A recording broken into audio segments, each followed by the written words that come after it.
and I will be chairing the meeting tonight. And before I start, can I remind everyone present that this meeting will be live streamed and recorded via the internet and archived for future viewing. Could all participants mute themselves when not speaking, please? I think we've got a few people who are not muted now. So if everybody could mute themselves, please, in order to avoid any background noise or feedback when other participants are speaking. If a participant wishes to speak, can they please put up their hand if they can be seen on screen, or use the raised hand function. If a participant raises their hand via the function and is not subsequently invited to speak by myself, please could you turn your camera on to indicate or place a message in the chat function. When invited to address by the chair, please could all participants ensure that their microphone and camera are on so they can be seen and heard when actively participating. If this is not possible for any reason, please bring the attention to the chair or the Democratic Services as soon as possible. Can you please ensure that all debate is raised verbally and not via the chat function for the sake of the recording? The chat function may be used to highlight any technical issues or to grab the attention of the chair. If any participant has difficulty hearing or being heard when they are addressing the committee, then they should let the chair or Democratic officer know. So welcome again. And then moving on to our agenda this evening, agenda item 1 is apologies for absence. I've got Councillor Abby Phillips of Peterson Super Ely and apologies from Councillor Thomas of Welsh St Donats. I wonder if anybody else has got any apologies. I see a yellow hand from Councillor Payne. Hiya, evening everybody. Unfortunately, I have to leave early today. I have a pre-planned Mayor of Barry's event, I'm sorry. I'll be leaving around about 6:30, thanks. Okay, thank you.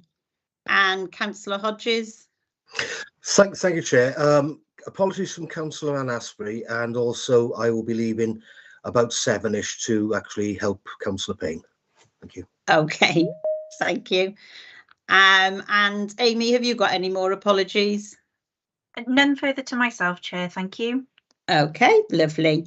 Agenda item 2 is minutes of the meeting held on the 27th of October 2022. Is everybody happy with these minutes? If there's any issue, please raise your hand. If not, could I have a proposer and a seconder, please, to propose these minutes? I can see Keith will propose. Lovely, thank you, Keith, and Councillor Perks will second that. Yes. Thank you. Have I got any declarations of interest as well, please, from members? Councillor Campbell. Thank you, Chair. I need to make a declaration of interest on agenda items 7 and 8. So it's the Bay of Glamorgan Council Community Boundary Area Review. It's a personal interest, so I was a member of the cross-party group which has been involved in the process of writing this report. Thank you very much. And we move on to agenda item 4, which is South Wales Police. Have we got Inspector Mark Henderson with us? Mark, are you there? I'm not sure he's joined us yet, Chair, but I wonder if you would mind taking the update from the South Wales Fire and Rescue Service first? Yeah. Unless that's Mr. Henderson just joining us. No, it's not, I'm afraid. So if we could go with that one first, then I'd be very grateful, and I'll try and get hold of Mr. Henderson. Okay, lovely, thank you. So have we got Christian Hatfield with us this evening? Christian? He sent his apologies, Chair, but you do have John. John is with us this evening. Okay, Mr. John Trahan, I think, is it? There we go. Yes. Thank you. Are Good you evening, happy? Chair. Are you happy to go ahead with your update? I'm just trying to find some relevant documentation in relation to this. Can you give me 5 minutes? Yeah. Thank you, Chair. Sorry to bounce it on you. Yeah. Thank you, Chair. Can I just? I'll just turn my camera off while I find the documentation, and I'll raise my hand on when I'm ready to go. Okay. Thank you. Thank you, Chair. No problem. Okay, Thank Chair. you. So in the absence of Mr. Henderson, would you like to proceed to the presentation? Yeah, are we all happy to do that with the presentation? It seems a reasonably good idea, that. So have we got James Webber with us? Good evening, Chair. Oh, hiya, James. Thank you. Right, Are you no happy problem. to be? Yeah, Yes, that's sorry to bring you absolutely fine. forward, but No, that's that would fine. be I've just shared my screen. Bear with me. okay. Thank you. Good evening, all. Thank you for the opportunity to present this evening. Just introduce myself. I'm James Webber. I'm the Recycling Infrastructure Manager for Neighbourhood Services. And I'm here this evening to provide an update into the Rural Vale Household Waste Recycling Centre at Landau. Just to quickly go through the existing arrangements, the Rural Vale site is situated on Landau Trading Estate. The site is outdated, not really user-friendly. There is limited capacity, which has access restrictions, and the site is under 0.4 acres in size. We have ongoing issues with the access road, and the current lease is currently in the process of being extended to the 31st of December 2024. But as we all know, we are looking to relocate this site. So I thought I'd just give you a little bit of information on tonnages of materials that currently go into Landau. This is based on verified figures of 2021 to 2022. As you can see, the largest material that goes into Landau is rubble at just under 600 tonnes, followed by green waste and wood. And then the least, if we look at the lowest there, we've got small electrical items, paint, and also we've got ink toners and cartridges.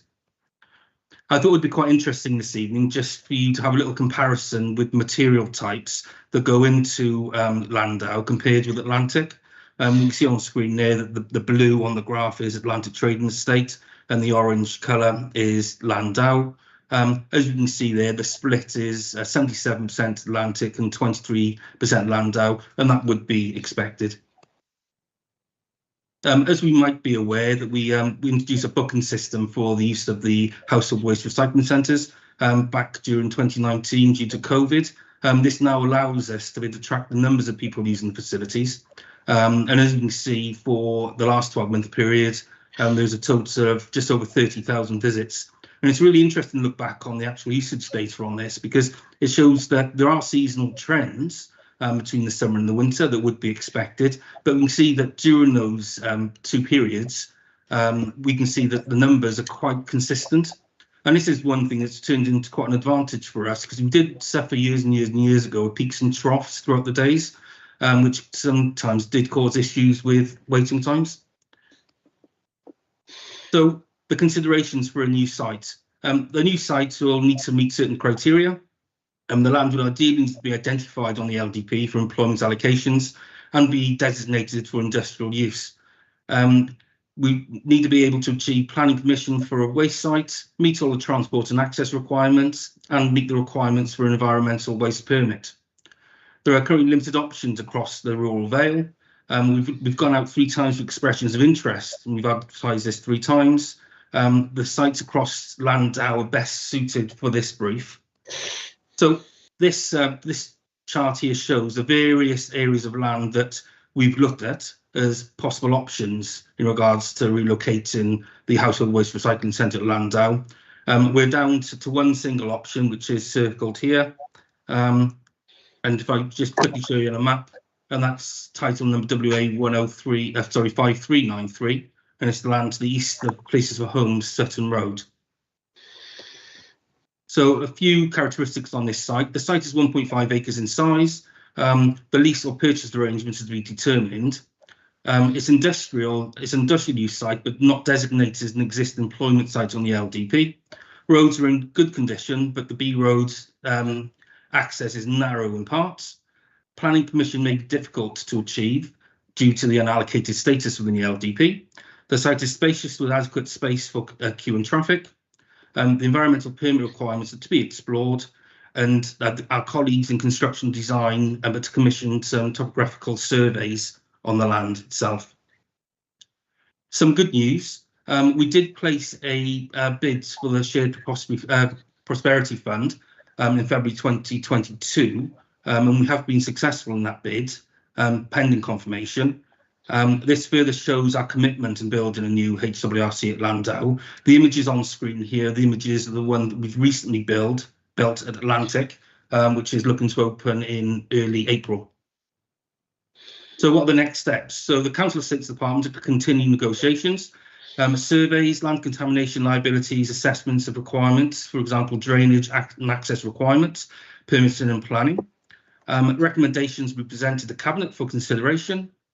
There is a £1.9 million capital fund already allocated for this project, although there is still a funding gap of a minimum of 1.5 million, and the operational target is 25-26. Of course, the funding gap which is there, depending on inflation, that gap could increase.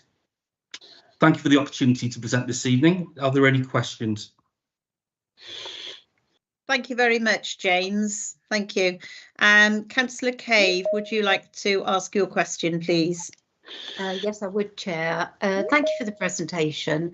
I do, as the member for Landau, I do have a number of questions here.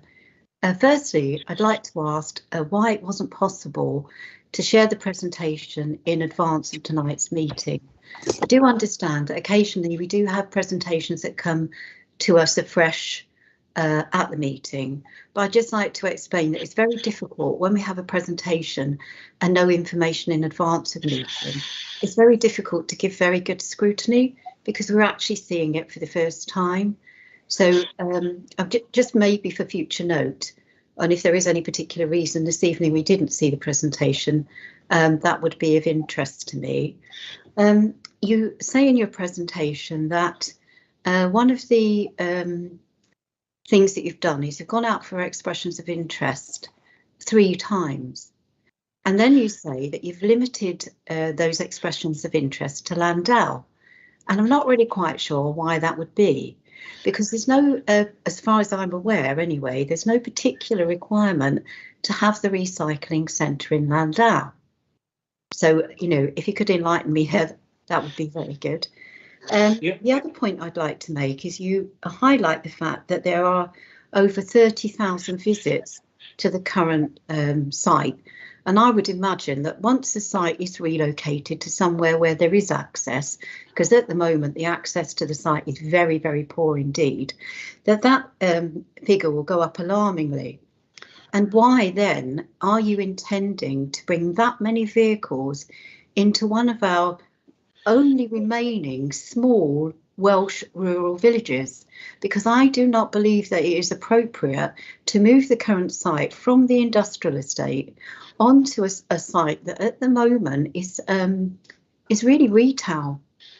It's a retail site. It's got a very narrow, you say there's lots of space here for queuing, but I actually went along this week and spoke to Place for Homes, and they've been operating on that site for a number of years now, a great many years. I think they've had the site for over 40 years. And they have aspirations for that site, which are not unusual. They have aspirations for it to be retail and to be small in scale. And at the moment, the only other thing that is happening on that site than a few cars and a few furniture vehicles going on site is there is some storage going on the other hangar, which is almost derelict, of some ballast. So there's some large lorries coming in and out with ballast. They have actually, in the last few weeks, completely eroded the corner of that road where the large vehicles have gone on, and they've just turned over that road completely. So for me, the thought that you are now going to bring an industrial activity on a large scale, as you say, with all of these 30,000 movements plus the vehicles that come in and out that service the facility, because as you may be aware, that on the current site you have some exemptions. So usually with an industrial estate, you would imagine that the operators would have to remain within a certain parameter of working hours. Well, I can tell you at the current site, one of the things that happens at the moment is that large vehicles come in and out, servicing the facilities, bringing in the great waste machines and taking away the waste that's already been deposited there. Sometimes at 6:45 on a bank holiday Sunday.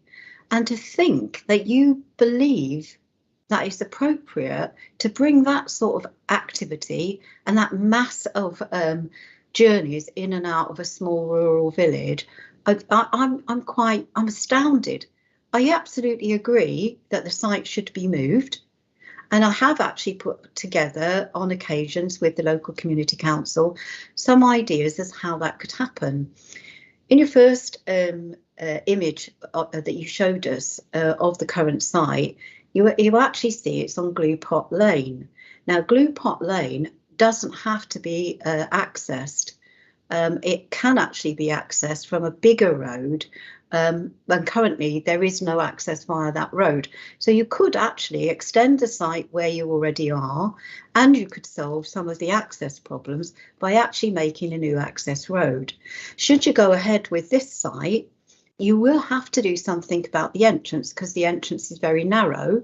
And if you intend to allow a Place for Homes that's been there for many, many years now to still exist as a company on that site, you will not be able to have queuing vehicles in that entrance. So as you can see, I am very, very concerned about this option. It isn't your first choice in option. You didn't mention that this evening, but it isn't. I understand your first option choice was actually on the existing site by the entrance, and that site fell through. So this is like your second option. I'm not quite sure what happened to the third option and why that has also been discounted, but I am very, very concerned. I'm very concerned that, you know, our rural vale is a limited commodity, of which over the last few years we seem to be gradually eroding, and there doesn't seem to be any protection for us. So if you could give me some information as to why you think this is the best site and why you are particularly only looking at Landau, I'd be very interested in that. Thank you, Councillor Kay. First of all, just in regards to the presentation itself, there's no real reason why it wasn't forwarded, so maybe moving forward we can make sure that you have a copy in advance. In regards to why Landau, at the moment, first of all, we are looking at doing soil tests, but you know, we've not decided on that location in any way, and we're still open for opportunity to look at other pieces of land within the rural vale. At times, like I did say earlier, our estates team has searched for land, and all the other options have fallen through. We've been very disappointed, really, in obviously those falling through, but they have, and this is the only one we've currently got left on the agenda. But again, that's not to say we're not going to continue and search for other parcels of land, and that obviously could be outside of Landau. We're not definitely saying it must be. So in regards to where, you know, if you've mentioned in regards to the existing site, which could be adapted and increased, I'll need to go back and investigate that and come back to you if that's okay, Councillor Cave. But what I would like to say is the fact that this is an option that we're looking at the moment, but of course it's not something, this is just obviously something we're looking at and not something we're obviously definitely going to do. Does that help you, Councillor Cave? Yes, absolutely. I'm pleased that you say that you haven't made any firm decisions on this one way or the other. And I'm absolutely delighted to hear you say that you're not just looking at Landau, because at the beginning of the presentation, if you go back and listen to the recording, that is actually what you said. You said at the moment, we are only looking to re-site this site in Landau, and I'm not quite sure why that would be. So I'm pleased that you have clarified for me that you're looking outside of that area, and maybe when you've done your call for potential sites in the past, other people have believed the same, that you're only looking in the Landau area. Thank you, Councillor Cave. Thank you, Councillor. I see Miles Punter is here with his hand up, so would you like to come in, Miles? Sorry, Chair, if that would be okay with you. It's just to support my colleague. James has been in the position for a matter of only a couple of months, and I got a bit more history here. I just firstly want to say how challenging it is to find a site for waste. There might be lots of parcels of land, but they often have covenants associated with them that mean that we can't use them for waste sites. So we originally had an option on the site that we're currently on. That fell through. We then had an option on the actual site a bit further up the road, which is where the Ford dealership is. And we put in a bid on that site, and we were gazumped at the last minute. So this is just another site that we're looking at. As James has said, there's no guarantee that this site will be chosen. We know it's not ideal. The one on the Ford site was probably the best one for us, but it is so difficult to find land. We looked in the first tranche as far as Cowbridge, any areas that were suitable for this type of facility in the Western Vale, and we come down to this one. So if you know of any landowners who have suitable land that they'd be willing for us to have a look at, then we'll be grateful for that information. But the first thing to say, it is really, really difficult to find land for a waste site. So this is far from ideal. We didn't have a situation where we could extend on the current site for the length of terms that we would want. So there is another road to access the site that we're currently on, but we weren't given that option. And as James has pointed out in his presentation, the extension we've got is for 2 years currently. So I don't believe that the current landowner would want a waste site at the location we're currently at, and there'll be a hell of a lot of work to do because the drainage on that site is not very good. So we are still looking at sites. I just want to say that, and we've been looking at sites for the last couple of years. It is really challenging because of the nature of what we want to do with the site. So I take Councillor Cave's comments on board. We will pass them to our estates colleagues to make sure that they've actually looked as wide as they can. I'm sure they have, because I've been through this with them before. But still a lot of work to do on this site at Place for Homes. But it's all we've got at the moment to consider. There is a possibility that we could go for compulsory purchase in terms of a waste site. It is one of those facilities that you can look at the potential for purchasing the site through a compulsory purchase order. So that is another option we're also looking at. So should this site prove to be not suitable in any other ways than the ones that Councillor Cave has mentioned, then we could possibly look at using our CPO powers. But this is the state that we're on at the minute in terms of the presentation that James has made. Lovely. Thank you, Miles. Thank you for the clarification. And Stephanie, I'm sorry to keep you waiting, but would you like to ask your question next? Yeah, thanks, Chair. Just what consideration has been given to the potential substantial increase of traffic that we might start seeing once green waste becomes chargeable, and that may then impact 8 months of the year, especially on a site like that with, as Councillor Cave already said, congestion and queuing capability. Thanks, Councillor, for your question. Again, it's difficult for us as it's the only site that we have remaining at the moment. Consideration, we have looked at the stats on what we expect the uptake may be on the green waste service. And as you saw in the slides in my presentation, green waste is currently the second highest material that's taken in to Landau at the moment. I'd be hoping to say that we wouldn't see much more traffic going in regards to the green waste, but it's very difficult to make that decision. And of course, ideally you would want a facility close to a main road. Thank you, James. Councillor Ian Perry, please. Hi, good evening. Yeah, I'm just wondering why in Wales we are so territorial and we can't put things in the recycling centre in Cardiff and they can't come into the Vale of Glamorgan, even if you're working in the area. We have a huge problem with fly tipping, and perhaps the waste and recycling centres beyond households is part of the problem in that they are so hard to get to. Where I am in my part of the Vale of Glamorgan, you have at least a 20-minute drive to either location. Yeah, nobody from here would go to Landau because of the state of it. So we have a 25-minute drive if the traffic's good down to Barry.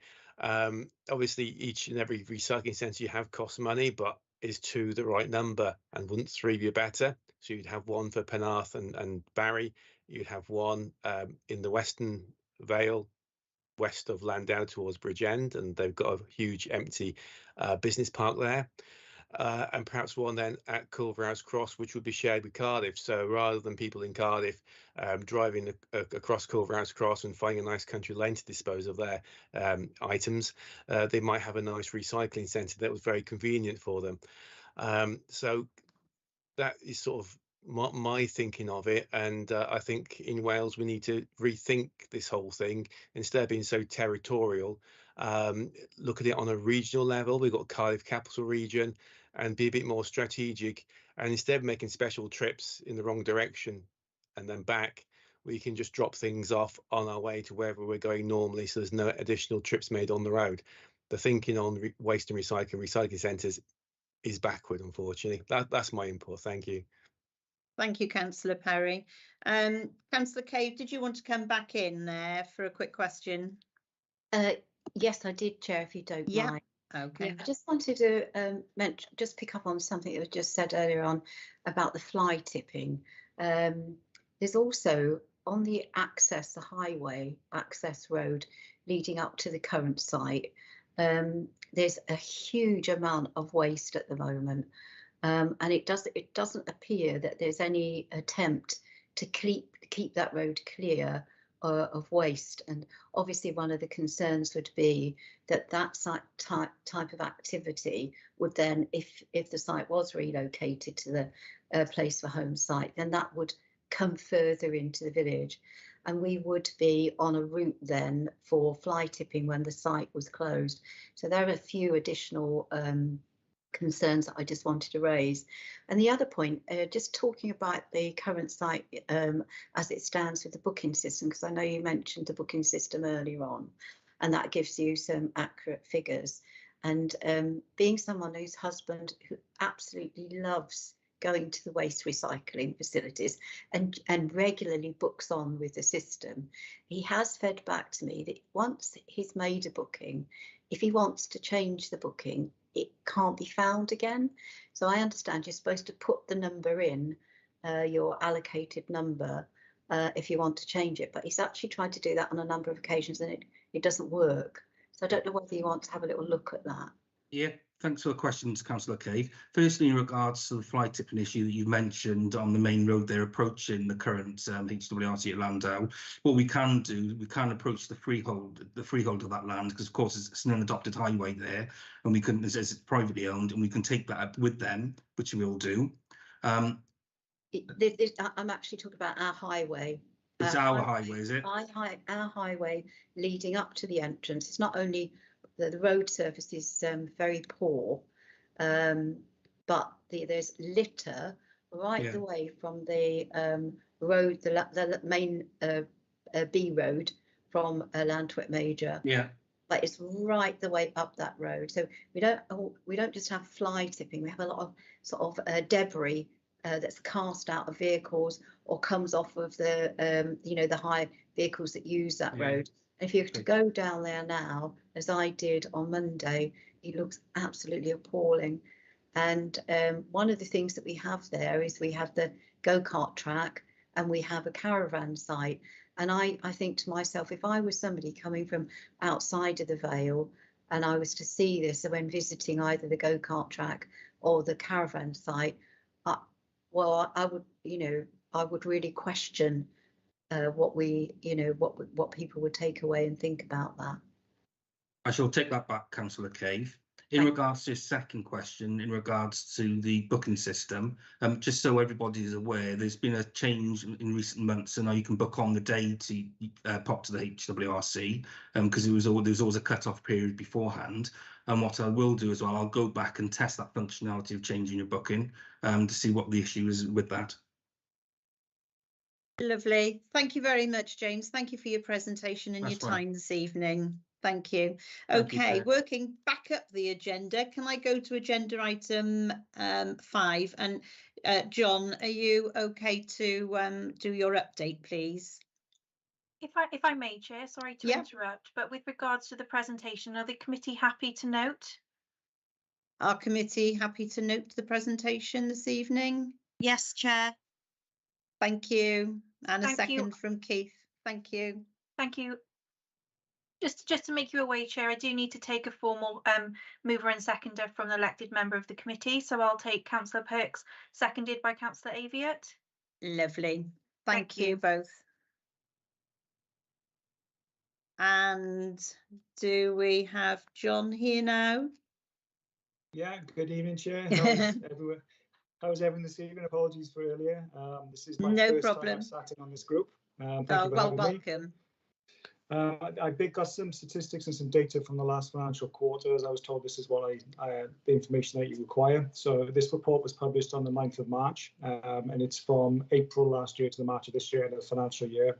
And it's just some information on the type and number and frequency of calls that were attended. And I welcome any questions once I've just given you a brief update. So our total fires have increased from 300 last year to 358 this year. That's an increase of 58 calls, which is 19%. And of those, accidental fires accounted 44% of those, and deliberate fires accounted for 56%. Refuse fires have accounted for 119 of our calls, 199 deliberate fires, and 93 of them within the Barry station grounds. It's quite pertinent in relation to what we were just talking about with the presentation. We're finding now that where people are discarding their refuse and waste, they're not just discarding it, they're discarding it and setting fire to it. So our refuse calls have increased as a result to try and hide the identity of anything that might be contained in the waste. Accidental dwelling fires has fallen from 57 last year to 41 this year. That's a decline of 28%. And fires started in the kitchen with cooking accounting for 29% of those incidents. Accidental dwelling fires, 41 of those or 39% of those that we attended had no alarm present. And obviously this is concerning for us where we do so much proactive work in fitting domestic smoke alarms and carbon monoxide detectors in people's properties. Just to make the panel and the chair aware, that if you didn't know, that if you do unfortunately have an event where there's a fire in your property, we carry out what's called a hot strike, where we put smoke detectors in the affected property if it's still habitable. It's easy for me to say, or all the neighbouring properties as well, to raise awareness that there's been a fire in your particular area and to make sure that you have got sufficient protection in your own homes. And we also give home fire safety advice and survival guidance. False alarms have increased slightly from the last period, from 613 last year to 631, which is an increase of 3%. But false alarms due to operators have fallen slightly from 379 to 372.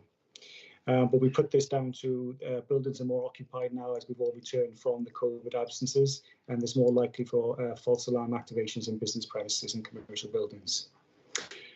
Finally, our special service calls, our road traffic collisions have increased by 6 from 75 last year to 81. That's an increase of 8%. But most of these calls were just making the vehicles safe, and no actual physical extrications were carried out. We've had 11 calls to assist bariatric patients in the Vale of Glamorgan, compared to 15 last year, so they have decreased, and 6 calls to suicide, attempted suicide, compared to 4 last year. But we have had an increased calls to flooding this year, with 16 calls so far compared to 6 last year, but we put this down to climate change. And that is our special service calls for last financial year. Our top 5 special service categories are road traffic collisions, and followed by assisting other agencies where we work with our partner agencies, affecting entry to premises where somebody may have had a fall or a collapse behind a locked address, false alarms, and then finally a removal of objects from people if someone's had an impalement, for example. Have you got any questions, Jay, or anyone on the panel got any questions for me? Thank you very much, John. Have we got any questions regarding anything mentioned? Councillor Payne, please. Hiya, thank you, John. I just wondered about, in terms of car fires, I think we have a particular issue in Barry at the moment. Has there been an increase in car fires in particular? No, there's been no. So this report was run for me on the 9th of March. We've had no particular increase in vehicle fires, but what we are seeing an increase of, or we're concerned to as an organisation, is with the increased use of electric vehicles, EV vehicles. They are quite hard to extinguish, and we're looking at different methods in which we can do this in relation to maybe a complete submission of the vehicle in some sort of portable dam. Because if you can imagine that the batteries, once they're ignited, they are very hard to extinguish, and they have to be cooled for a long period of time. But in answer to your question, Councillor, we haven't seen a significant increase in vehicle fires. But okay, thanks. Thank you, John. Can I ask Councillor Keith from Dinas Powys, please? Thank you, Sally. We're talking about increases in the last 12 months. How is it looking year on year? I mean, are we looking at a trend of increases? What about the last 5 years? How does it compare? Do we know? Apologies, Councillor, but I have not got that data, but I can have it made available and get it sent to you if you require. I think it would be useful to know whether there is a trend or whether it's just a particular year where we have increases. Thank you very much. A lot of our calls are seasonal, Councillor. Imagine so in the summer months we'll have more instances of wildfires. In the winter months we'll have more instances of flooding. So they vary on year, but there are trends and patterns to it. And with our BMIS data, that we can have this data available, and I can liaise with the local commanders and our statistics and data department and get this information for you. Thank you, John. Thank you very much. Thank you. Councillor Aviat, would you like to ask your question, please? Thank you, Chair. John, can you just give me an example of a false alarm, please? Or the committee an example, please? Yeah, we've got two types of false alarms, domestic and commercial. So we'll start with domestic. Someone is, for example, could have a care and repair type device fitted where they've got an on-site or an off-site warden where they would pull the alarm, but they also got monitored with their smoke detectors as technology increases. Now, it's not just a pull cord or push a button that's on a pendant. It can be linked to the smoke detectors and carbon monoxide detectors. So it could be that someone has fallen asleep and burnt the toast and set the alarm off. That would be a domestic situation. More of a commercial situation could be malicious activation, such as a hospital. Somebody might hit the break call point to mobilise a full predetermined attendance, or it could be an accidental activation where someone could have fallen against it, or some processes were going on, like some hot works where they might be doing some welding or some plumbing, and the heat and steam and smoke generators has caused an activation of the alarm. Can I just ask another one? I was getting it mixed up with hoax calls. Do you get any of them? Is that okay, Chair? Thank you. Yes, yeah. Do you get hoax as well? We do have malicious calls. Our control room staff are trained to challenge all what they believe to be hoax calls, but obviously if information is provided that we believe to be genuine, we will still mobilise resources to that address. And obviously this does deplete our resources if you have to attend a real incident. I haven't got that data on what's been generated for me now, but again, I can provide that data for you. Thank you. Thank you, Chair. Okay. Any other questions this evening? No, can't see any hands up. So can I just thank you very much, John? You did very well on your first evening. We look forward to hopefully seeing you again. Thank you, Chair. Thank you. Okay, good night. Are the committee happy to to thank John and move the update? I can see Councillor Payne indicating. Yes, we are. We are. Thank you. Yeah. Thank you. Okay, thank you. And now we move on to agenda item 4, Inspector Mark Henderson of the South Wales Police Service for a verbal update, please. Evening, Mark. Evening, thank you for having me. I've picked 6 issues I thought might be of interest to everyone this evening. So I'll start with the first one, only because it's been in the press recently, was a cannabis factory we discovered in Broad Street. It's one of the largest we've had in South Wales. Approximate value £3,000 of cannabis in there taken off the street. It was found by Western Power, funny enough, because there was constantly being power cuts in the area. So they investigated, and when they went into the premises, a load of blokes run away. So we don't know whose cannabis factory it was, but we've got the cannabis and we are investigating. So there's that one. I thought I'd bring that up because that's in the press. Second point I was going to bring up was Bernard and Martin Mongan. They own and run Prestige Driveways. They both received 12 months custodial sentences for rogue trader type offences. So they've been basically bullying some of our senior citizens into having work done and then overpaying and doing shoddy work as well. So those pair have received custodial sentences, which is really good news. Keeping the sort of the vulnerable people amongst us nice and safe. Also, Halton Road, I'm not sure if everyone's aware, but we've been having some real issues in Halton Road with antisocial behaviour, mostly involving youths and children. I'm glad to say we've seen some improvements there. There's still plenty of work to do, but together with the local authority, who've been putting a lot of resources into diverting children into different activities, working with parents, working with schools, working with voluntary agencies. We managed to see a reduction in the reports to Holton Road, but as I said, there is still work to do there, but we've seen some improvement there. Of interest to people in the Vale, we've managed to get the speed watches up and running again. Typically in a big organisation, there was health and safety issues with us running speed watches involving members of public, but some new risk assessment has been done, so we're now able to run those speed watches again. So I know there's a fair few going on throughout the Vale, and people are quite happy about that, because I know speeding through the sort of the smaller villages has always been a bit of an issue, to be honest. So there's that. We started preparing for the summer economy using Operation Elstree. I've probably mentioned it before. It's just where we work with the local authority and our partners, including like the RNLI, the Coast Guard, British Transport Police, obviously local authority, to improve the response we give to the holiday economy. So basically, you know, making the areas nicer for people to come and visit, and also making sure that there's less disruption to the people who live here as well. So we started planning around that, so we're in good time for that.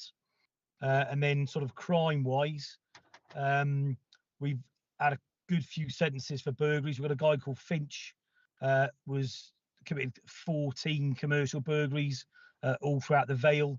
He's received a custodial sentence, and we've also had 2 recent convictions of double figures in time for dwelling burglaries. So that's some really good result from the CID there. So I thought those are the sort of the main 6 things that stick to my mind.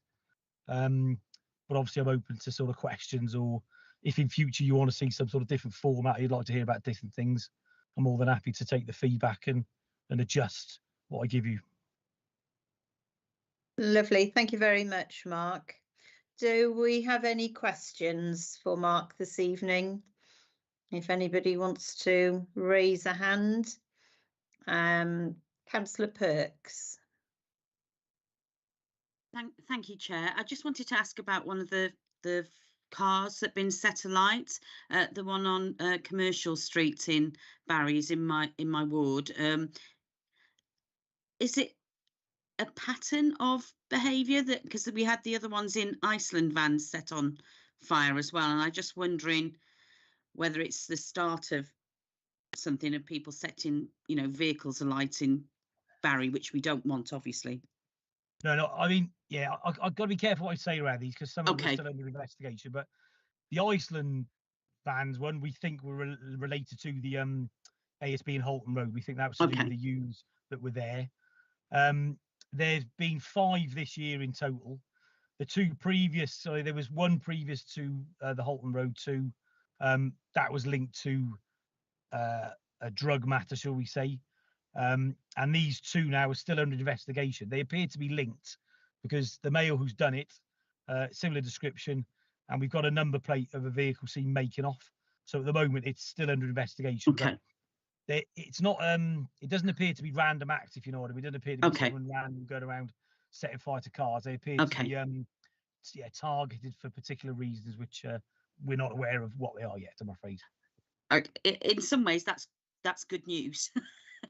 You know, that it isn't just, you know, people suddenly think, oh, that's a good thing to do. You know, it's you know, there's a particular sort of reason behind it. Well, not that it's good, but yeah. Thank you anyway. Thank you. Okay, thank you. Okay, Councillor Andrew, would you like to ask your question? Thank you. Yeah, we've recently had lead thefts from the roof of Cowbridge Leisure Centre and Cowbridge Town Hall, and I'm told there's a bit of a spate of these around the Vale. Is that correct? And is any progress being made in apprehending what is presumably a small number of people doing this? Look, to be honest, this is the first I've heard of lead thefts. I haven't heard of lead thefts happening for years. So this is something that's not on my radar. I'm quite sure, though, that the local MBM will be aware of it. So I'll speak to the local MBM councillor. But if that's all right, I'll get them to update you. Is that okay? Yes, but could I just follow up on that? Because we're a little frustrated. We submitted, after the theft on the town hall in Cowbridge, quite a number of CCTV images and videos, including one that clearly showed a number plate on a car with a man loading the lead in the boot of that car. And it appears that nothing is happening. Initially, we were told these were assigned to the wrong crime number. Then when that was sorted out, we're still just getting no feedback. And it's a little frustrating, frankly. Yeah, no, I get that. But unfortunately, this is the first I've heard of it, so I can't really offer you any answers.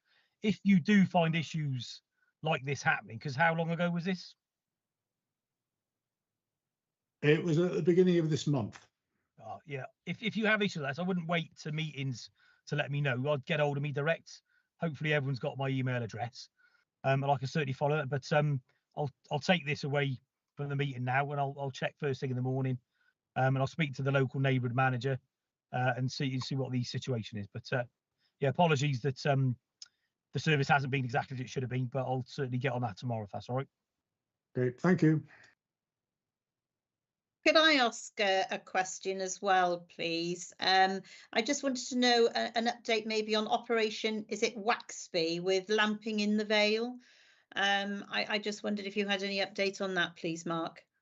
Yeah, I've got no particular statistics, but I've spoke to Stuart Elson and Jamie Williamson about that today. They've been out and about, you know, they've seized a number of vehicles. They've got a lot of intelligence. They said it's reducing now, and apparently it normally does this time of year. Not that I'm that familiar with it, but apparently because the evenings are getting lighter, we're going to see a lot less of it anyway. But yeah, it's certainly something that's on Stu and Jamie's radar. Okay, thank you very much. I see no other hands up. Is any other further questions? Councillor Thomas, please. Yeah, hi Mark, Councillor Geraint Thomas from Llanford Major. Hi. We've been having a lot of complaints about cars and bikes, motorbikes using the Llanford Major bypass as a racetrack.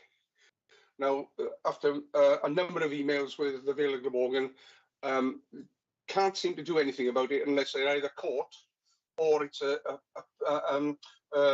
more permanent noise pollution.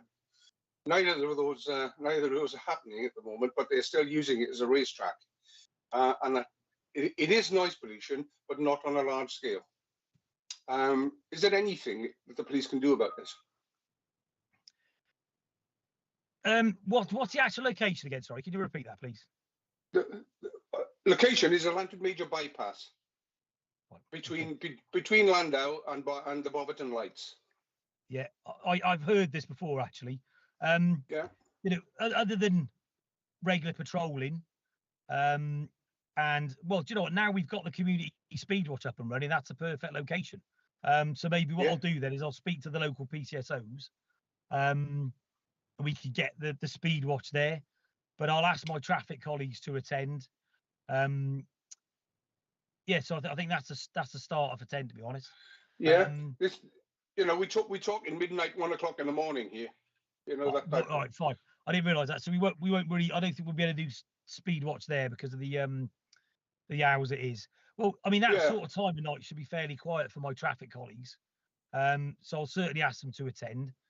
But also I'll link in with the local authority and see if they can do some speed scope in there to see if we can get the sort of the true picture of the issue.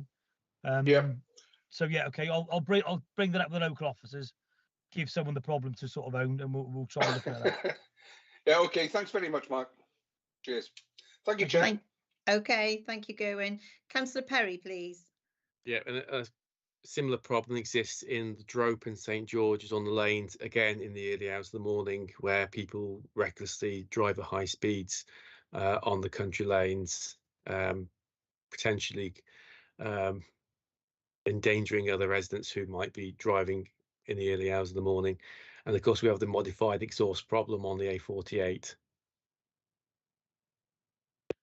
Okay, well, I'll give it's going to be a similar answer I gave previously, really. I'll speak to the local officers and get them to put in some sort of problem solving. Again, speed, some speed scoping perhaps from the council. I'm going to be careful not to overpromise here. because really one of the main things we can do is have a police presence to stop these vehicles. But, you know, I'm not going to be able to sort of promise, you know, that that's going to happen all the time. But, you know, now you're reporting it to me personally, I'll give it to the local neighbourhood beat managers and get them to sort of problem solve the issue. Thank you. Councillor Narsberg, please. Yeah, thank you. Hi, Mark. It's essentially to mention exactly the same as the last two members have mentioned. I'm in Llanmaes, and we have a similar problem on the Northern Access Road. Like I say, it's a 40-mile-an-hour zone, and I mean, I go down there regularly, go out running, and you know, there's traffic down there at all times of the day, going at speeds far in excess. We've recently had a complaint from a local resident about the speed of traffic going down there.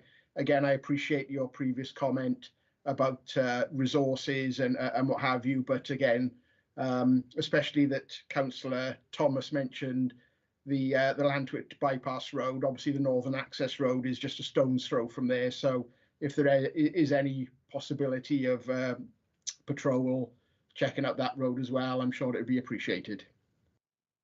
Yeah, okay, we'll do. I've got the locations noted down now. Thank you. Thank you. Councillor Cuddy, would you like to ask your question?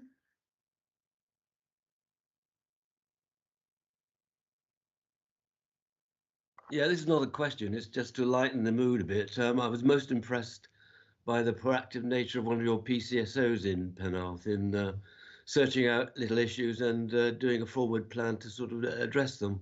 So most impressed by that chap. Oh, who would that be? Because I'll feed that back. They'll be Luke. Oh, okay, yeah. Luke Short. Yeah. Thank you very much for the feedback. I think he's just moved from Stanwell into St Augustine's, where he's going to get more sort of commercial activity, I think. But I believe he was equally, active in the Stanwell ward as well. Oh, brilliant. Thanks very much for the feedback. Yeah, thanks. Lovely. Thank you very much, Councillor Cuddy. It's very nice to finish that presentation then on a positive note. So thank you, Mark, for joining us this evening, and thank you for all your information. Thank you. Good night, everybody. Thank you. Thank you. Good night. Councillor Thomas, oh, here we go. Would you like to lower your hands, Councillor Thomas, please? And then if we move on to agenda item 7, and this is a reference to the Glamorgan Community Review. It's a cabinet reference, and we've got the Chief Executive, Rob Thomas, here this evening to present this, please. Sorry, Chair, if I may just jump in quickly before Rob begins. Can I have a mover and seconder if the committee are happy to note the presentation from Inspector Henderson? Happy to move, Chair. Thank you. Thank you, Councillor Perks. Can I have another member, please? Happy to second that, Rhiannon Birch. Ah, lovely. Thank you, Rhiannon. There we go. Thank you. Thank you, Amy. No problem. Over to you, Rob. Yeah, thank you, Chair. Good evening, everybody. Insofar as agenda item 7 is concerned, this is on the agenda just to provide some context to the community review that is happening at the moment and being led by the Boundary Commission. In fact, members of this committee will recall that a near identical report to that appears on agenda item 7 was presented to the October meeting of the Community Liaison Committee. That report then went on to be considered by the Council's Cabinet on the 17th of November, which is the report that's before you.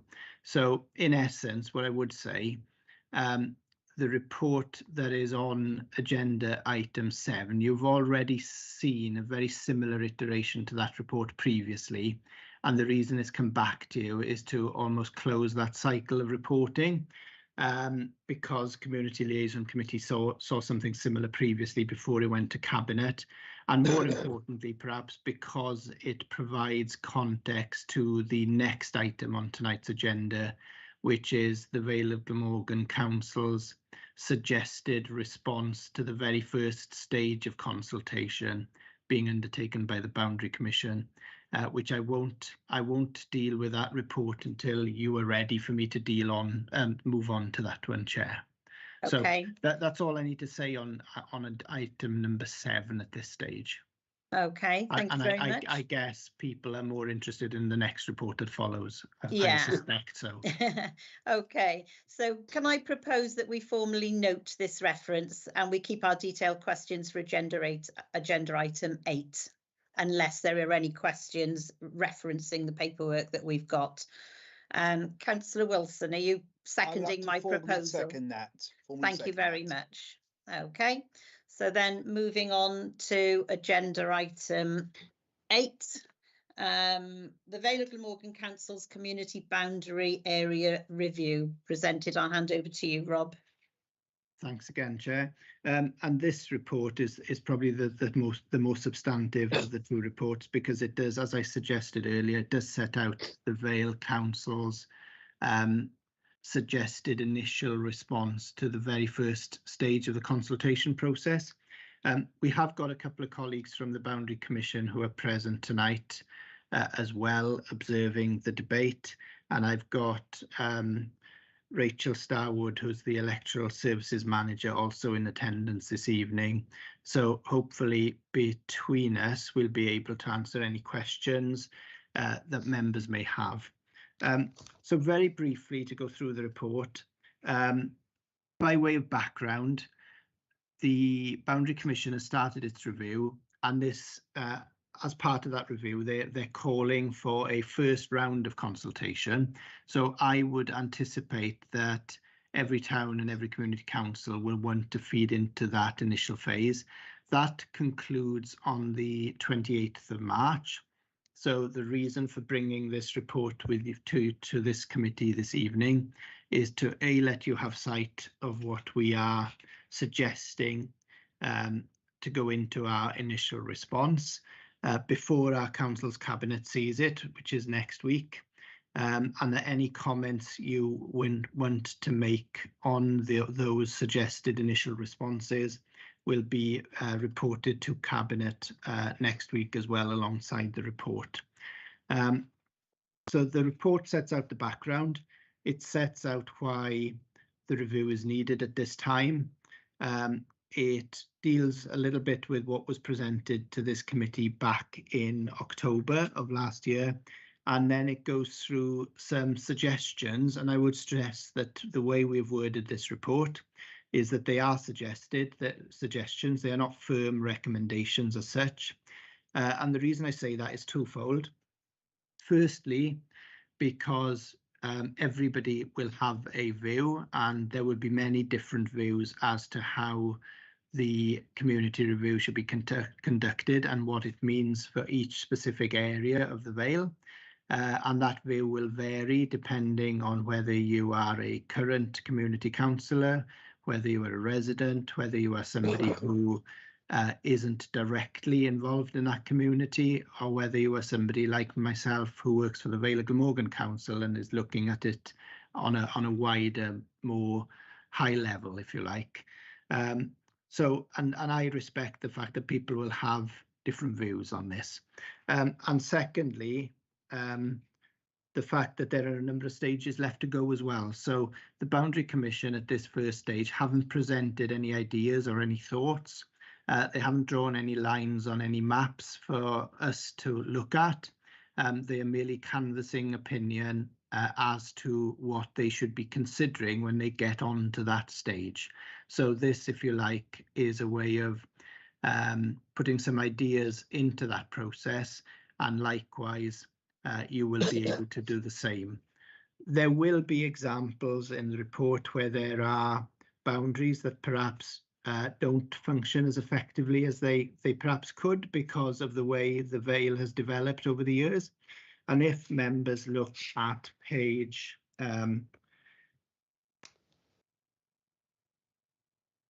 paragraph 2.8 of the report, that is in a sense the key considerations that we have applied when trying to make some comments back to the Boundary Commission. So I'll run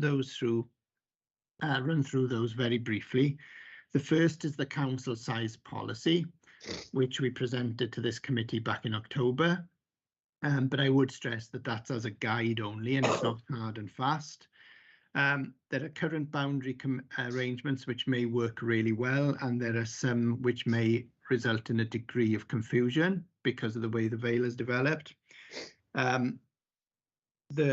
Basically, the way that our urban communities are configured, so particularly our town councils of Penarth and Barry, which are the two larger towns, you will notice that the community council boundaries are identical to the principal area boundaries. So if you are running an election in Barry for the community wards, they are exactly the same wards as we would have on the principal authority area, and the same for Penarth. And that's a reasonably straightforward system because there's no voter confusion. You're in effect looking at the same wards, whether you're voting on a community council basis or a principal area basis. Then we're looking at the geographical and spatial spread of any community boundaries in relation to villages, services, amenities. There will be some boundaries which we will think, and we will have a view, well, you know what, do those boundaries make sense anymore? Are they worth looking at to see if they should be amended? One example is Highlight Park in Barry, where you've got a community ward boundary running direct in the middle of that housing estate. One part of Highlight Park falls into Istid Ward, the other part into Devon. And there could be an argument for saying, you know what, it would be good if Highlight Park could all be in one ward to avoid confusion. There will be other areas where there has been development taking place, and that development, perhaps it would be more sensible if it fell within a specific community area as opposed to another one. The example we use in the report is on the western flanks of Cowbridge, where you've got Darren Farm development actually relates well to Cowbridge Town Council, but it sits within Penthine Community Council. So there would be a logic for saying that there'd be sense in putting Darren Farm into the Cowbridge Town Council area rather than Penthine. And then we need to look at the same approach in terms of future-proofing future development. So a good example of this would relate to the western boundary of Penarth Town Council, where it sits alongside Sully and Lavernock. You've got the area of Cosmerston, which is an allocation in the local development plan. And you have to ask yourself the question, does that area relate more to Penarth as an urban community or to Sully and Lavernock? And we've concluded that it probably relates more to Penarth. But again, there will be differing views on that. And we've also looked at current memberships of the community councils in particular, number of casual vacancies, number of co-options that happens on a regular basis at every election, just to have a feel for how the democratic process works, if you like, in terms of the degree of co-options onto community councils that happen vis-a-vis the number of people standing for those elections. So that's the basis by which we've looked at making some comments. Now, the remainder of the report then from paragraph 2.10 onwards, just basically, I think it's fair to say, takes you on a tour of the Vale and makes suggestions as to how the review could be conducted in terms of specific areas. So I'm happy to go through all those, Chair, or I'm happy to also acknowledge that people have probably read those and people will have questions on the specific geographical areas. So I'll take your lead on this, and I'm happy to do either. So I'll hand over to you briefly and you can let me know how you want to play it as Chair.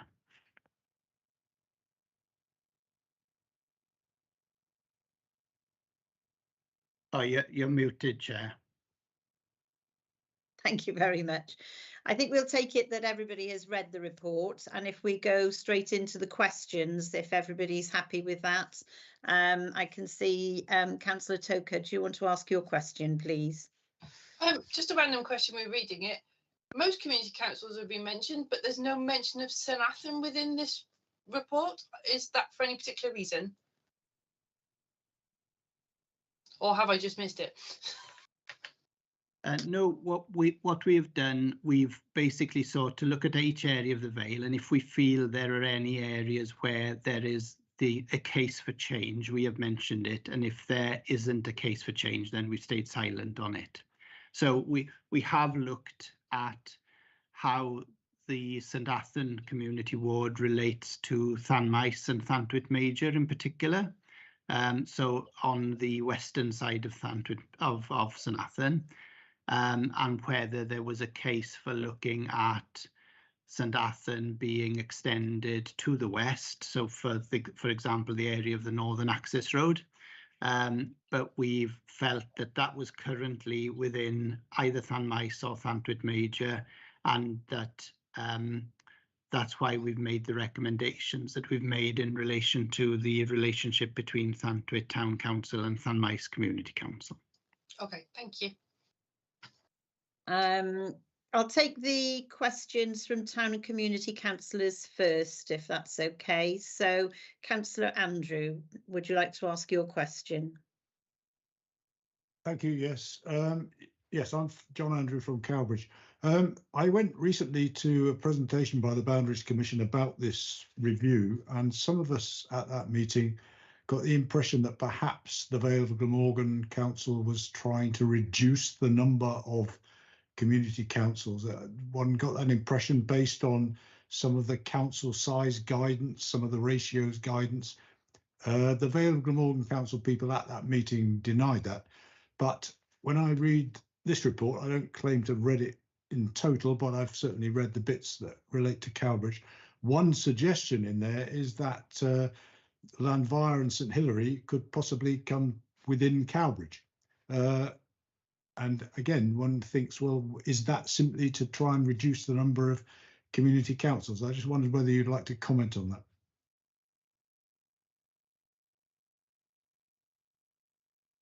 Yeah, certainly. Just putting my microphone back on. Thank you for that question. And you are right that that was a topic of conversation at that session, because I was there myself and I commented on that very same question that was put at that time, Councillor Andrew.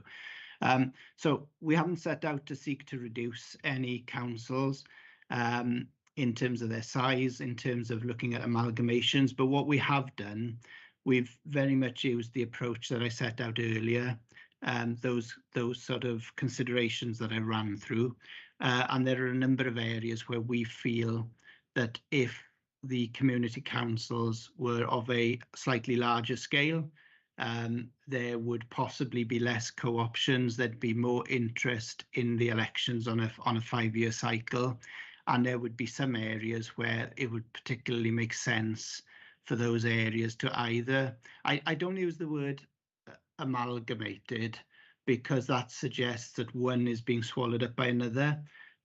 It's more of a review and a redrawing of boundaries. So the rationale behind St Hilary and Llanfair that you mentioned is very similar to the rationale in the report behind Llanmaes and Llantwit, where you've got the larger town council and you've got a bit of a rural hinterland, which we would feel sits and has a relationship with the neighbouring town area. Now, there may be a different view to that. That's why we've really been very careful in the way we've worded this report, because they're not recommendations as such, they're suggestions that we're asking the Boundary Commission to look at when they're conducting the review. So hopefully that answers your question. One other point, we talk about, are the numbers being reduced? In global terms, if you look at the proposals, and if everything we're suggesting is carried forward, yes, the number of councils would be reduced in size. But if you look at somewhere like Barry, for example, we're actually suggesting that the number of wards in Barry is increased to take into account of the waterfront area of Barry. So in Barry, where you've got a number of community wards that make up the town council, we're actually recommending there that a new ward is being created for the waterfront area.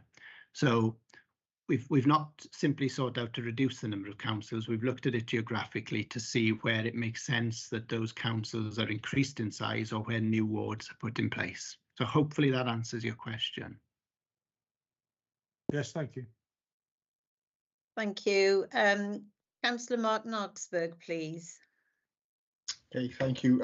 Yeah, so I'm a community councillor for Llanmaes, and Rob, you've mentioned a couple of times already about, as you put it, the relationship between Llanmaes and Llantwit Major. And, you know, I would just like to sort of go on record to say that, you know, Llanmaes has got a very distinctive rural outlook in terms of its community. And I don't see that necessarily mirrored by the town council of Llantwit Major. You know, I would say that there are large numbers of residents in Llanmaes, and, you know, who are united in standing alone and running their own council. You know, we have a vibrant community with a very active council and a village social community who work together for the good of the village. You know, we've got councillors who give up, you know, free time, and you know, we don't claim expenses from the council, and we are active in the village. You know, we feel we've got a very good community spirit and friendship within the village, which is, you know, unique, and you don't see quite the same thing in Llantwit. So, you know, I just like to go on record to say, you know, you're saying you're still in a sort of a consultation process and feeding back to the Boundary Commission. Well, you know, I would like to go on record to say that as far as the view of the community in Llanmaes, we would like to, you know, retain our community council, because we think we do far, well, you know, we currently do far greater good for the village than we would if we were part of a larger town council. So I'd just like to say that, really. Thank you, Mark. Did you want to come back in there, Rob?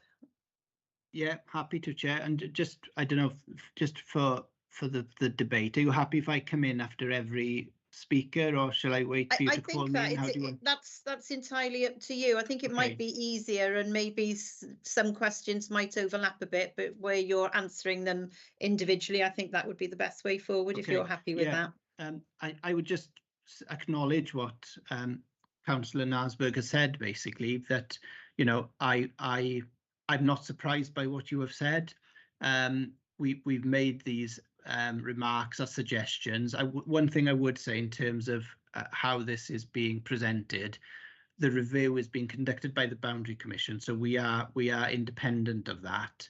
So these comments that we are feeding in, making these suggestions, you know, they are going into the Boundary Commission, who will consider them in the same way as any comments that are made from any individual town or community council. So what I would say, in terms of the advice I would give you, is if that's the view of Llanmaes Community Council, and I'm not surprised to hear you say that, to be fair, then I would make sure that you make those comments into the Boundary Commission before the 28th of March, so that they have those comments from you directly, as well as hearing from you tonight. That would be probably my advice.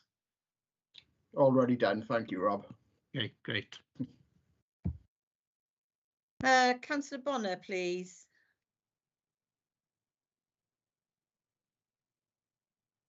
Thank you, Chair. Very similar situation to Councillor Nasberg in Llanmaes. Llanfire Community Council is equally 3 rural communities in the 2 wards of Llanfire and St Hilary, and would have concerns of being absorbed within Cowbridge Town Council, which has very different perspectives to some of the rural communities that we exist in.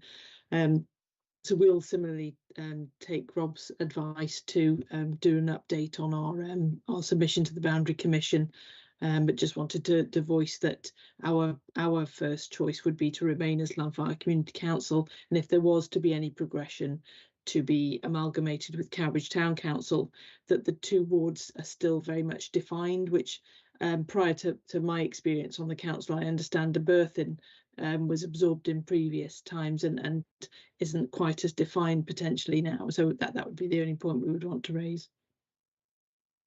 Thank you, Councillor. Thank you for that. Yeah, and again, same advice really, Councillor Bonner. And I think just to clarify, there will be your view to take into account here, and it's the same with Llanmaes Community Council, because insofar as your concerns and your view and those of Llanmaes, there will also be Llantwit Town Council's views and Cowbridge Town Council's view, and it may well be the case that they'll be opposing views or they'll be the same views. So in that sense, it'll be interesting to see how that plays out.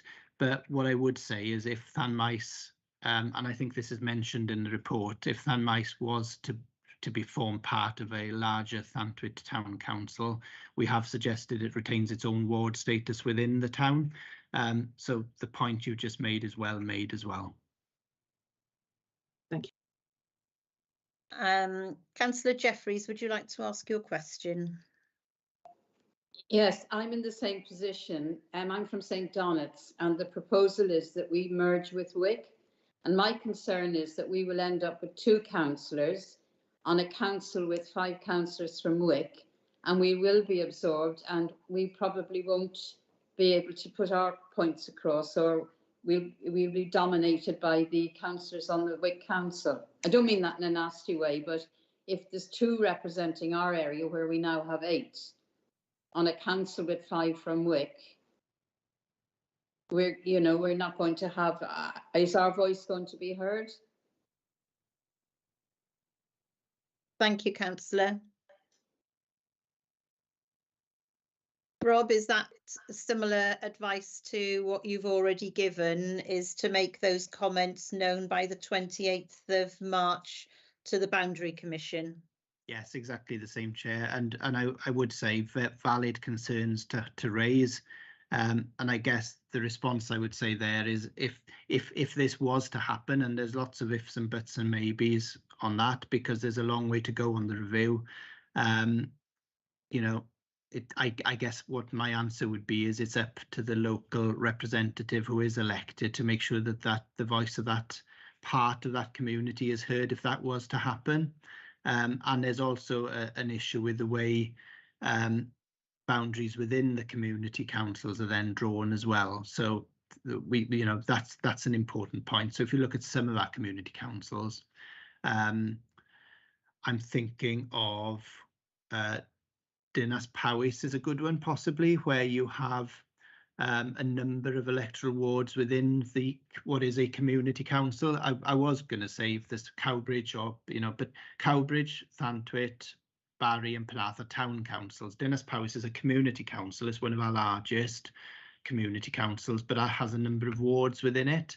So the same would apply. The Boundary Commission would, I'm guessing, look at how these community councils are formed and look to see whether there are individual wards then within those community councils areas, very much like Dinas Powys currently operates, or is currently set up, I should say. Lovely, thank you. I've got Councillor Keith Hatton, isn't it, Keith? Yes, it is. Hi, Rob. Just following up from what you just said, the good news is that with regard to Leckwith and Mickleston, that was one of our proposals, where Leckwith would form part of the Landoc and Mickleston would come within the Community Council. We also do have suggestions with regard to the 4 wards in a way to try and equalise them. I mean, you're probably aware that Cross Common is ODO and OD1, which has probably twice as many electors compared with the remaining 3 wards. So we've made proposals whereby part of that actually goes into the Toyne, and it could well be that Mickleston goes into the Toyne or could be part of Eastbrook. So I just really wanted to make that comment. Lovely, thank you very much. Thank you. On that, Chair, it might be worth me flagging up that unless something to us seems really obvious. We haven't looked at the individual boundaries within specific community councils or between specific community councils or town councils. So for example, you look at the report and it's silent on how the different wards are split up in Dinas Powys and in the town councils in the main. That for the reason we've done that is we've looked at it at a far higher, more strategic level. So for example, we've only made comments on those which we think obviously need looking at. We've deliberately left the more local issues to community and town councils to make those comments, because people on this call will be aware of what those issues are, and we won't be, to put it bluntly. The only time we've made those suggestions is where we think something's obvious, and an obvious example would be Darren Farm and Cowbridge. That to me jumps out at, if you've got Cowbridge Town Council, you've got an urban extension on the western side of Cowbridge and it falls within Penthine. Wouldn't it make sense for those residents to be served by the town council, because it relates far more to the town than it does to the more rural community council of Penthine? People may disagree with that, but to me that seems logical. But so that's a good example of where we've looked to make a comment. We haven't looked to make comments on other more local issues. Thank you, Rob. Okay, Councillor Marks, would you like to ask a question? You're muted. Do you want to unmute yourself? Yes, I actually like to comment on the last discussion. I'm representing Mickleston-le-Pit with Leckwith, and I just have to say that we would strongly object to being split up and stuck in with other much larger councils. We represent a very rural area, and we have, like other members have mentioned, we have very specific needs for our community. So that suggestion by Dinas Powys is not welcomed by us at all. Thank you. Okay, thank you, Councillor. Did I see another hand up? Then it's gone. Councillor Andrew, did you want to come back in with a second, or is that a legacy hand? I did want to come back in, if I may, quickly. I wanted to make a general comment, but just quick before I do that, I'd quickly like to reassure Councillor Bonner of Llanfair that Cowbridge with Llanblennion has no desire to absorb their council. The suggestion didn't come from us, and in fact we agreed at our council meeting that we did not wish to go against the wishes of that community council. The general comment I wanted to make was related to this logic of looking at the number of co-options to decide whether a small council appeared to be viable or not. I'm not personally convinced that making the councils larger will reduce that problem. I think the problem has to be solved by each community and town council trying to make themselves more relevant to their community, so that people will wish to stand and that people will wish to vote. I don't have a magic answer how to do that, but we're just trying to engage more with the community in Cowbridge with Llanblennion. Right, that's all I had to say. Thank you. If I may, Chair, just to jump in, just to let you know, Councillor Harvey has indicated on screen. Are you muted, Chair? Apologies. Councillor Harvey, sorry, I missed your hand. Please go ahead and ask your question.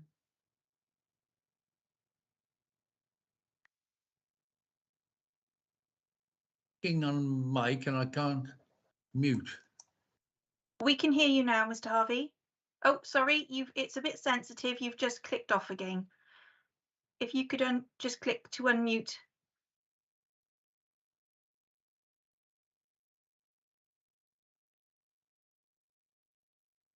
There we go. That there should you be go. okay. Thank you. I've got a number of comments to make, obviously regarding Wenbo. Your paper, paragraph 2.3, mentions putting Dyffryn and St Nicholas in with the St Nicholas and Llancarvan area. We're neutral on that. We might want to consult with the residents to see what their view is, but apart from that, the council informally is neutral on that. But if that were to happen, we see no purpose in continuing with the St Lythans ward, because that would decimate it. The second major point concerns we've had a 60% increase in the number of dwellings in the Wenvo area in the last 4 years, with the big development near Pew's Garden Centre and the HTV development. And what we've now got is a very large conurbation against Culverhouse Cross. We've got 400 plus people living down Brooklands Terrace. That's the road behind Greg's and PC World. 400 people living down there, plus 400 plus. And we've got 350 on the new HTV site. So altogether, that makes 760 currently electors in that location. Now, they are feeling aggrieved that they don't get on the council because they're not big enough to get elected on when the elections come. So what the councillors feel at the moment, a good idea would be to create a new ward in that location, combining those two housing developments, that's HTV and the Brooklands Terrace one. That would provide a ward with perhaps, say, 3 councillors to guarantee them representation on the community council. So that's the proposition that I put forward for your consideration. And our provisional name for that ward is Brooklands, because the retail park there is called Brooklands Retail Park, and the little lane there is called Brooklands. So we call it, at this stage, we're calling it Brooklands, but that's open for discussion. So those are the 2 points I would make. Dufferin St Lythans leaving Wenvo, no objection. We'll sound out the residents, finish with St Lythans ward and establish a new ward for the conurbation. I hate to use the phrase Culverhouse Cross. We don't want it to be called Culverhouse Cross, hence the name Brooklands. Thank you very much. Thank you, Councillor. Thank you. Through you, Chair, if I may just offer some comments on that. That's not something we had considered, Councillor Harvey, but I can see the logic of what you're saying, and I think I understand what you're saying. You're actually suggesting it becomes a ward within the Wenvo community, not a freestanding community council area, aren't you? Correct. Yeah. Yeah, and I guess that chimes with what happens in some of our largest other community councils. So yeah, there is a certain logic in that, if I can be honest, and I can see why you would make that point. So it sits with Wenvo as a ward within Wenvo, and it's recognised as a separate ward because of the nature of that development, which is a more modern development around Culverhouse Cross. So yeah, I wouldn't necessarily have a strong view against that, and I wouldn't necessarily disagree with that. Thank you. Thank you. Councillor Cuddy, would you like to ask a question? It's not really a question, it's just to agree with the proposals in the Vale submission. Obviously, Penarth has expanded beyond its boundaries, particularly to the southwest. And we agree with the sentiment in the paper. We agree with the suggested boundary, Fort Road, and we agree with the potential for a new ward and its name, a Cosmoston name. So we'll be agreeing and adding, what necessarily other evidence would support some of that reasoning. Lovely. Thank you. Thank you very much. I think Councillor Marks, is that a legacy hand, or did you want to come back in?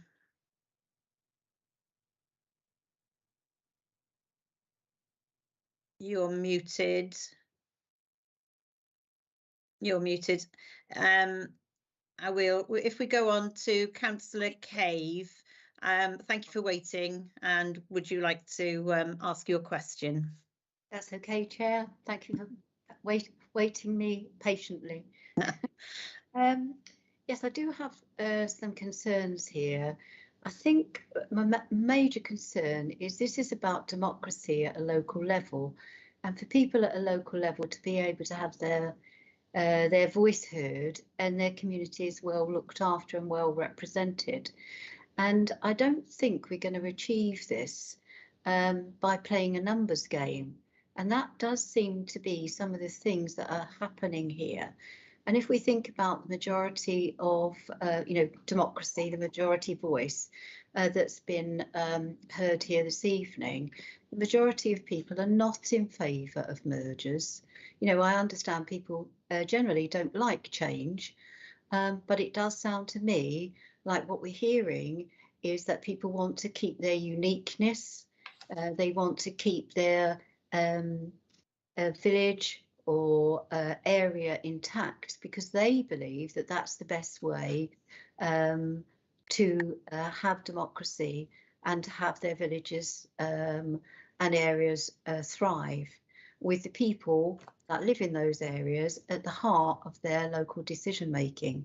So I am very concerned that I think, Rob, you said that this report was considering matters at a higher level.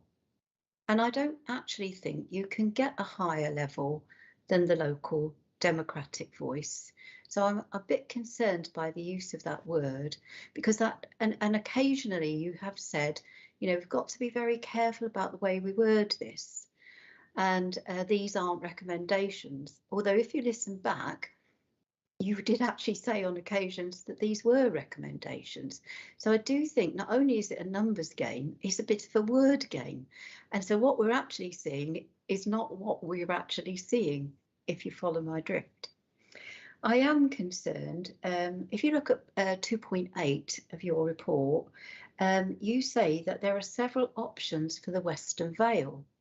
But what you actually mean is that you're going to propose in this report just one option for each area. So you're not actually looking at several options in terms of what could happen for individual wards. You're actually looking at just one option for these wards. So for example, you suggest in this report that Colwinston ward is amalgamated, not consumed, but amalgamated with Landau, Cleeswaney and Clemenhangle as one community boundary. And then you go on to suggest no other options. That's the only option for consideration here, although you start the paragraph by saying there are several options to consider. And then you go on to suggest that the UNE ward, that let's look at this from the last review that we had. UNE ward, their ward councillor, which was myself, was actually UNE and Corntown were hived off from Colwinston and Landau, and they were placed as a ward for the Vale Council in with Ogmore by Sea and St Brides.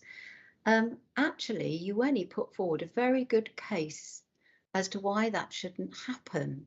And one of their reasons was that they said they felt they were more affiliated with Colwinston. And geographically, they're very close to Colwinston, and that's where they felt that locally their ties were.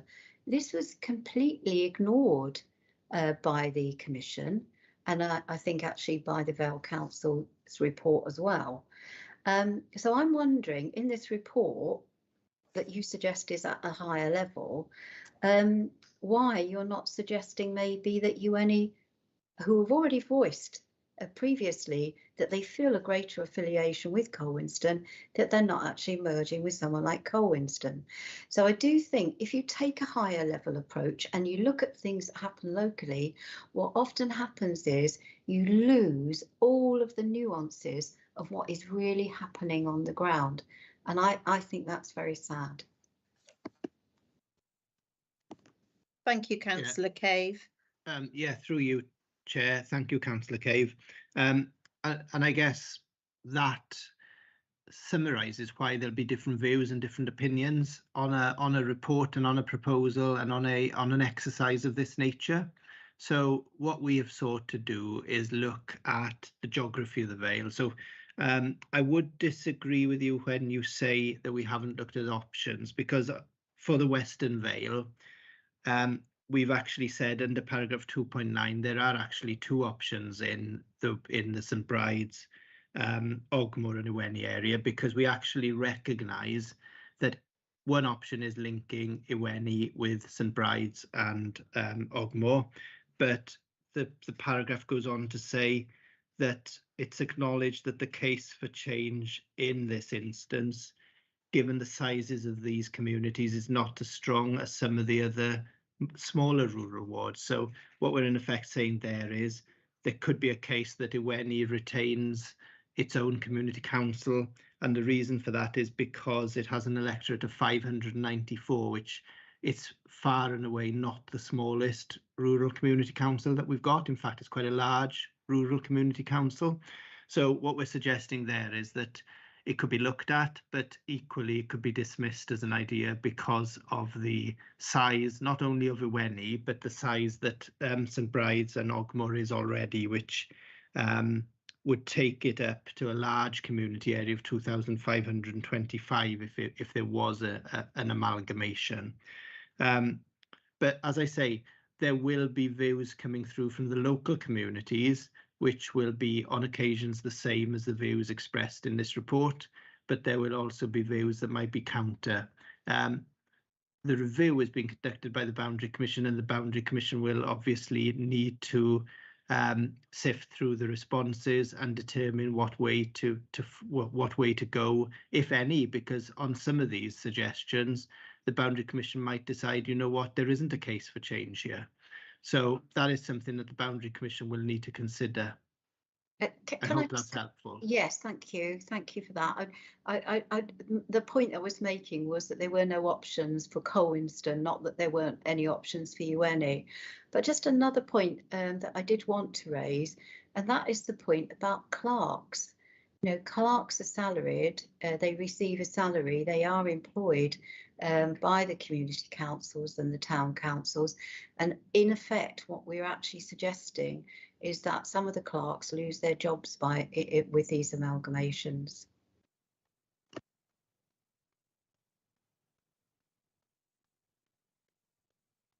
Yeah, through yourself, Chair. I note that point, and that point is a point well made. So I've got no other comment on that. Although I do know that there are several community councils who use the same clerk, I believe, in more than one occasion. Not that dismisses that point at all in any shape or form. It doesn't. But just to point that out, that does happen at the moment. Thank you, Rob. I think that might bring a conclusion to the discussions. I can't see any other hands raised anywhere. So, Chair, Councillor Cuddy's got his hand up, but I don't know if it's a legacy. Is that a legacy hand? Yeah, a legacy hand. Thank you, Councillor Cuddy.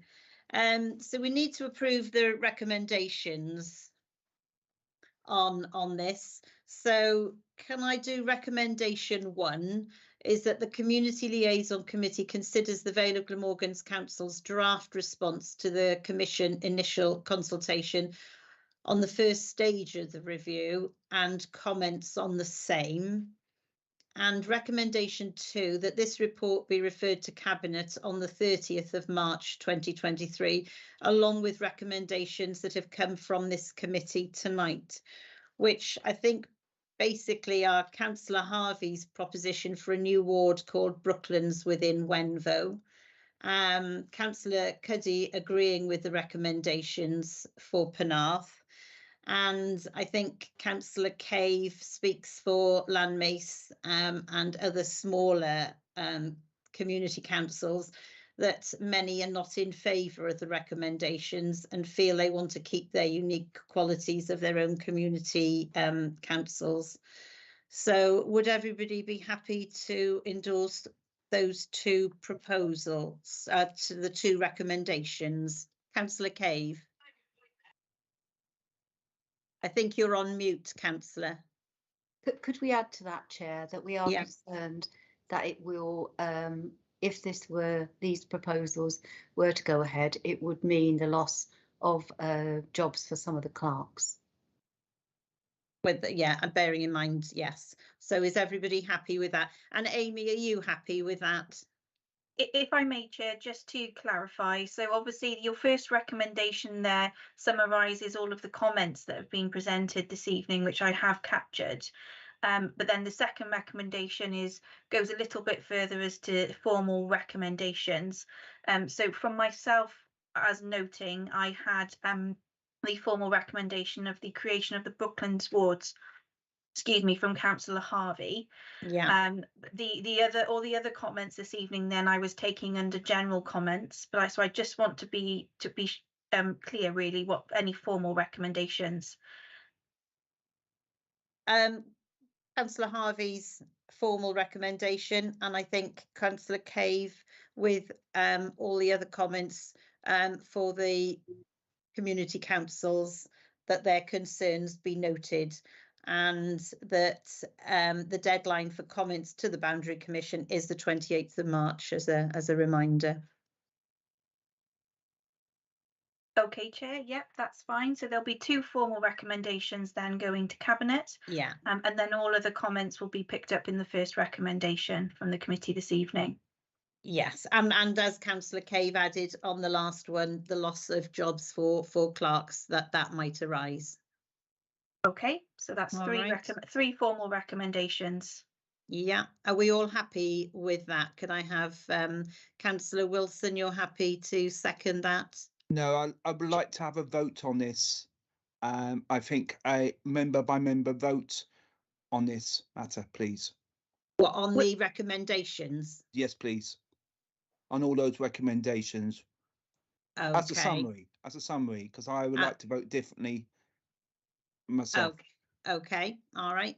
So we'll have to do it if we do the community councils first, and that will give us an advisory vote, and then we'll do the Vale of Glamorgan councillors as a permanent vote, I suppose. So if I may, Chair, just for clarification, your first recommendation of the committee, which is to note the draft response as presented, along with the comments or the general comments that have been made this evening. I don't believe we've had any dissent to that recommendation. Is that correct? I haven't seen any dissent apart from Councillor Wilson. But Councillor Wilson is referring specifically to the second recommendation, which is to provide 3 recommendations to Cabinet. So are you happy as a committee to move the first recommendation, please? Yes. Yeah. Councillor Wilson, are you happy to do the first recommendation? Yeah, I'm happy to do that one. Okay, and the second? Yes, so the committee vote then is just for the second recommendation, which would be that the Vale of Glamorgan Council's Community Boundary Area Review report be referred to Cabinet on the 30th of March 2023, along with the recommendations of the committee for consideration as follows. So the first recommendation would be the creation, I am paraphrasing here, the first would be the creation of the Brooklands ward. The second would be the fact that community councils note that there is shared views that the smaller community councils would not wish to be merged with larger community councils on their boundaries. And then the third recommendation would be that the smaller community councils merging would lose the jobs lost for the clerks. There would be concern about job loss. Okay, yep. So the third one would be that there would be concern of the loss of job for clerks of those smaller community councils. So those are that's the recommendation in its entirety. With those, that's the committee's recommendation with those 3 specific recommendations then going on to Cabinet. So that's what the committee are voting on this evening. Yeah. Could I just bring Rob in? He's got his hand up. So Rob, would you like to come back with anything? All I was going to say was that I wanted members of this committee to take comfort from the fact that whatever is decided this evening will go to the very next Cabinet, so which is next Thursday. Okay, thank you. Councillor Harvey. No, sorry, I was voting for the recommendation. Oh, right, okay. I think, Amy, if you've got a list of the community councillors, and we'll go through those and people can say for the recommendations or against the recommendations. Okay, Chair.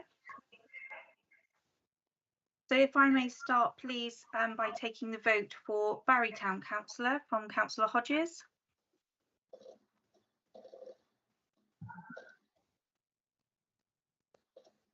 Councillor Hodges.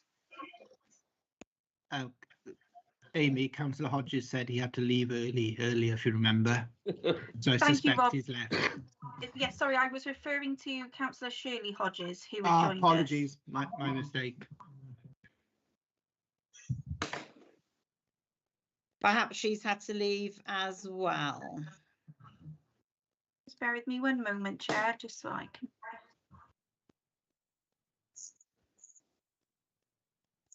Okay. Can I take Councillor Andrew, please, for Cowbridge with Llanblethian?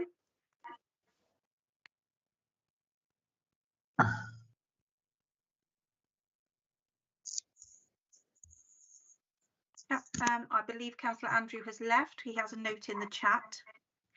So Councillor Thomas for Llantwit Town Council. Thank you. Vote for, as indicated on screen.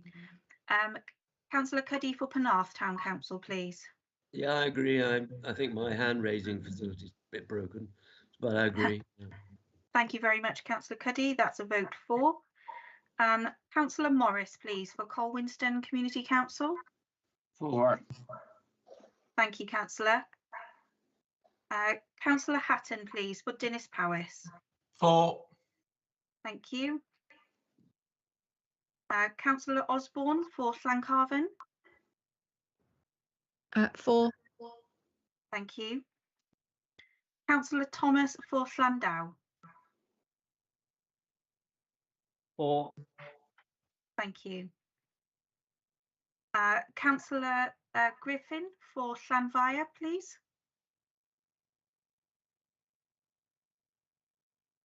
Jackie Griffin's the clerk. It's actually Councillor Bonner for Llanfair, and that's for. Oh, I'm sorry, No problem, Stephanie. no Yes. problem.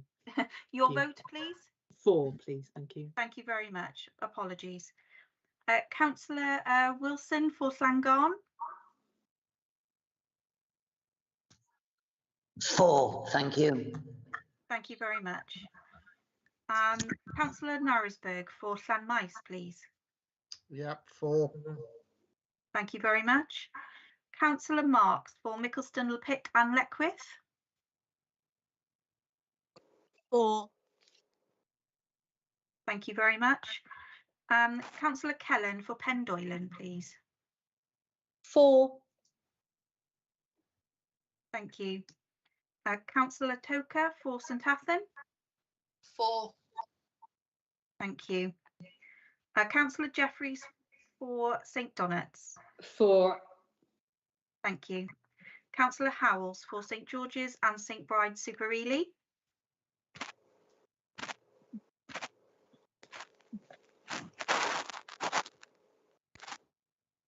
Councillor Will Howells, are you still with us, please?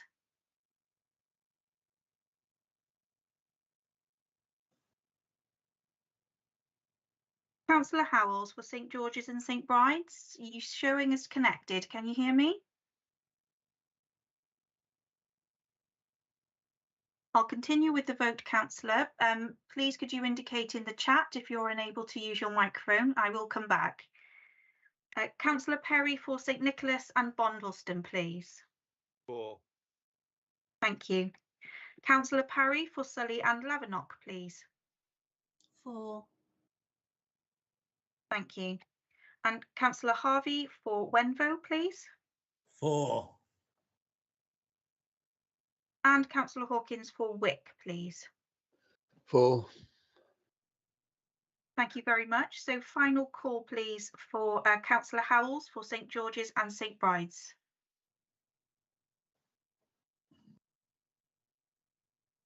I'm afraid there's no response at the moment, Chair, so I'm unable to take that vote at the moment. If he can hear us, can he put a thumbs up or a thumbs down for against, or would that not be acceptable? He's just out of picture, isn't it? We just can't see him. He's too far. That's better. Hello, Mr. Howells. We can see you on screen now. Can you give me a thumbs up with your left arm? It's a thumbs up on the left. Thank you very much, Chair. I'll take that vote.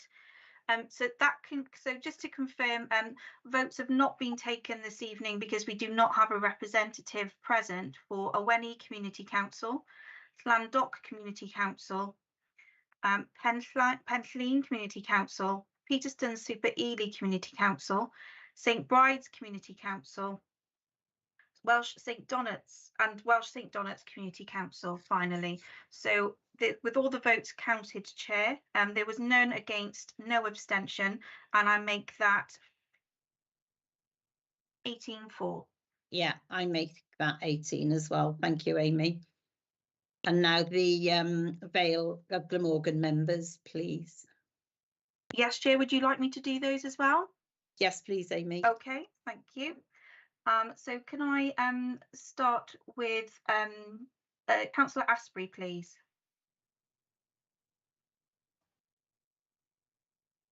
Councillor Asprey still with us? There were apologies. Yeah. Oh, sorry. Yes, she did. Sorry. I do apologise. Councillor Aviat. 4. Thank you. Councillor Birch. Abstain. Councillor Campbell. Abstain. Councillor Cave. 4. Thank you. I don't believe Councillor Haynes is with us, Chair. So moving, and Councillor Hodges has also had to withdraw. Councillor Lynch-Wilson is not with us this evening. So Councillor Payne has also left for her mayoral event. Apologies. Councillor Perks. Abstain. Thank you. And Councillor Thomas is not with us. So Councillor Wilson, if I could take your vote, please. Abstain. Thank you. And finally yourself, Chair. I'd be 4.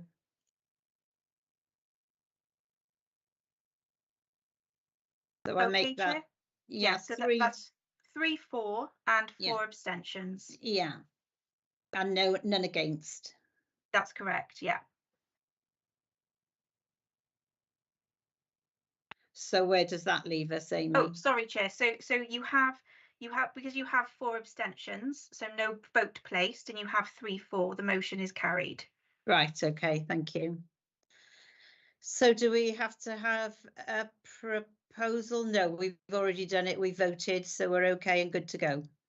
That's correct, Chair. Yeah. So you've had both the recommendations. Both your recommendations were your first recommendation was obviously moved and seconded and without dissent, and then you've gone through your formal vote for the second recommendation. I will take the original mover and seconder for both recommendations, if that's okay with yourself, and then your second vote obviously has carried your second recommendation. Lovely. Thank you very much. Thank you everybody for your time. That brings us to the end of this meeting. Can I just remind everybody that if you have a request for consideration for this committee, can you do so via Democratic Services and Amy, and matters can be raised like that. And it just leaves me to say that the date of the next committee meeting is scheduled for the 6th of July. So thank you for all your input in tonight's. Why are we even on this committee? Sorry, Chair, I was just going to interject and ask just to point out that Councillor Cave had her hand raised. I'm not sure if that's a legacy or if that's a new point. Councillor Cave. Yes, I'm sorry. It is a legacy hand, Amy. Okay. I'll try and lower it straight away. Okay, thank you, Councillor. Were there any other questions?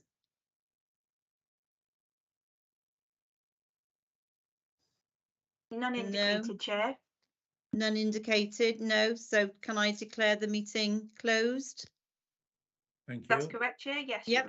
Okay. Thank you for your help, Amy. Thank you, everybody, and good night. Thank you, Chair. Thank you, Chair. Thank you. Bye. Bye. Good night.